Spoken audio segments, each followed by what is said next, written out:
obviously, where we're picking in this draft is indicative that we have a lot of needs, you know. So we have to assess, you know, which players can address the most needs or the most crucial needs. And you know, at the end of the day, you try to suss out what deals could be available, up or down, and then you just rank the players. And when it comes down to it, you can guess all you want, you can gather all the intel you want on what's going on in front of you, but at the end of the day, the draft picks will get called off, and we'll find out who's gone as you guys do. And as they do, we just move those guys from this side of the board to that side, and then who's next. And that's part of what we go through these long nights now, just the rankings and the re-rankings, and you know, how does that ranking fit in if this deal is there, and you know, it kind of never ends. It doesn't end, it just stops. It just stops when the draft happens. So up until that moment, you're constantly reassessing and shifting rankings and that sort of thing. There's a lot of focus, obviously, on that first pick, the sixth pick, but how important is it to get value with the 2 second-round picks, whether it's the players you select there or what you can turn outside? Yeah, I think it's the same. It's the same. You know, obviously, the 6th pick conventionally, you would say that's a difference maker, and you know, the percentages of 35 and 41 becoming, you know, rotational players are a lot lower. But you know, we spend a lot of time on those picks. You know, we pore over them. We've brought in dozens and dozens of kids, spent a lot of time interviewing them and meeting them and trying to understand our roster balance and who else we could be thinking about and how it all fits together. So, you know, we value those picks, and you know, we hold ourselves to a standard that, you know, we expect those guys to become players for us. How are you looking at, you know, a player that could maybe help you right away as far as your analysis versus somebody who maybe has higher upside, whether it's injuries or youth or those type of things that make the ceiling more difficult to project, but it could be higher? Yeah.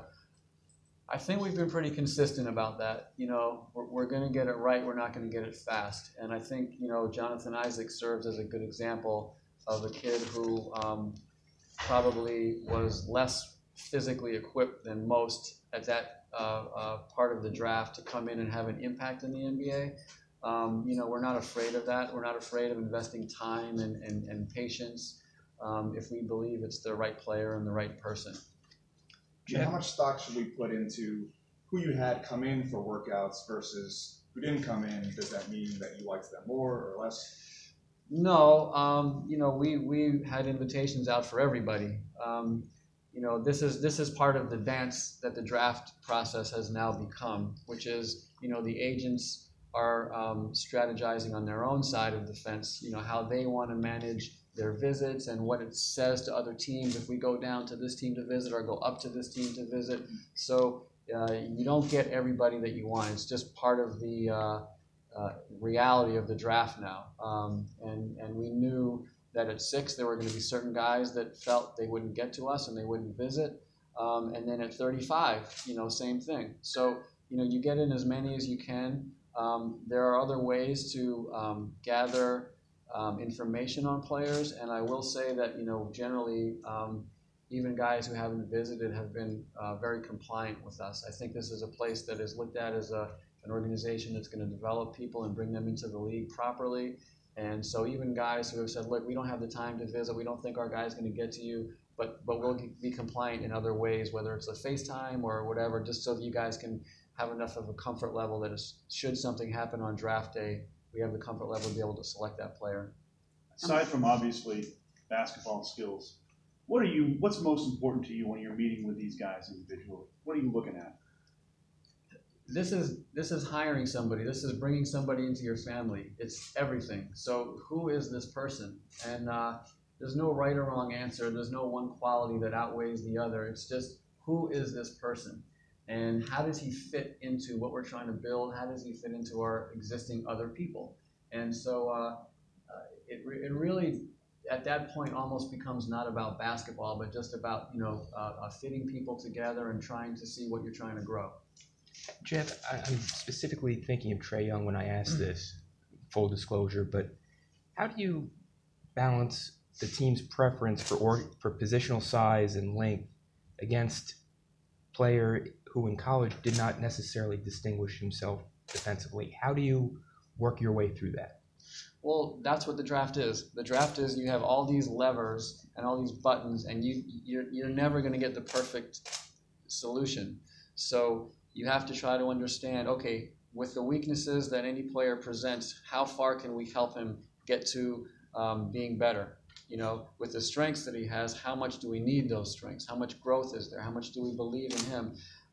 Where's the league going? There are so many things that you factor in, and it's never perfect. That's why none of us know who's going to go in front of us. If it was that simple, then we would all be able to say this guy's going 1, this guy's going 2. These are questions that make it interesting, and that's these players are all on their own development curve, and so look, we need length, we need IQ, we need shooting, we need speed, we need positional size, we need we need everything. So who's going to help us the most, and where can we get other pieces to complement that player, or do those players already exist on our roster? These are all parts of the conversations. What other deals are we considering?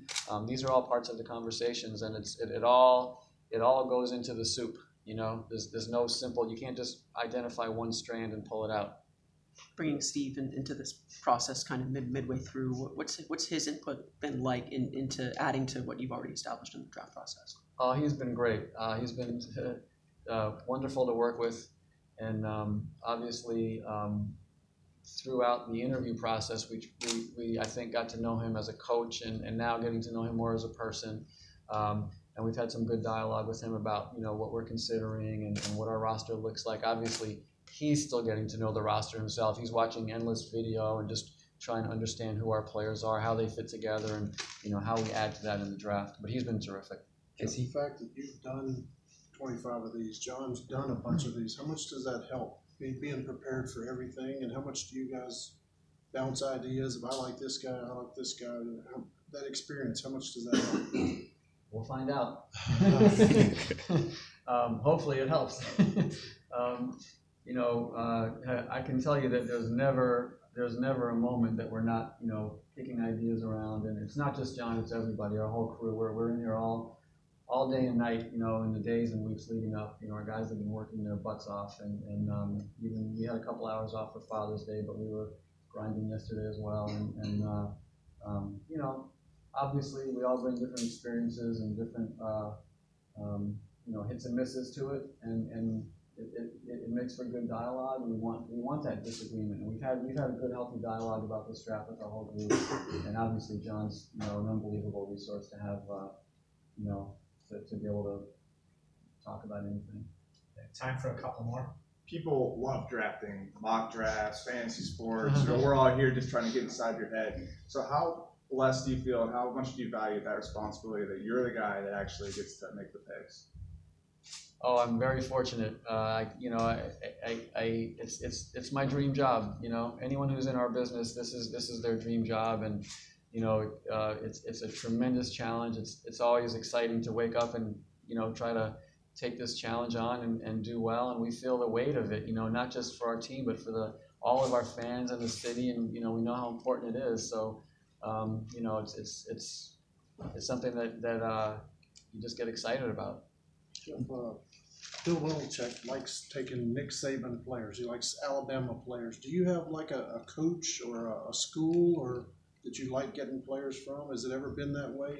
If you get a player from here, he's going to be good.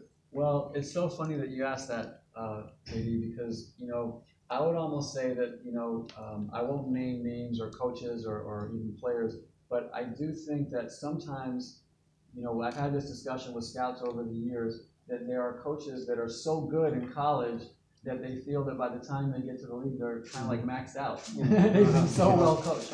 So that can work for you or against you, But it is another kind of just element of things to discuss as you look at these guys, Jeff, now you say you've been doing this for such a long time. How important now are the Not second? that long. But how important now are the second round picks now that you guys have like Lakeland and the G League in the second round? How more important are these second round picks now? Yeah, that's a great question. I think that the importance of the G League is growing, and obviously with us personally, just having it in Lakeland now, it's more attached to our group. Stan Heath has been in our gym every day, talking to Cliff and being around our players, and obviously, Anthony Parker's in our war room, and Tunji Adedipe, who are our GMs and assistant GMs for Lakeland. And yeah, that it actually is part of the conversation. Hey, what if we were to select this kid? What would his path be at Lakeland, and how does he feed into our team? So it has become part of the conversation. Everyone good? Thanks, guys. All right, Thank you so appreciate much. Thanks, Chef. Dante, you wanna come over here?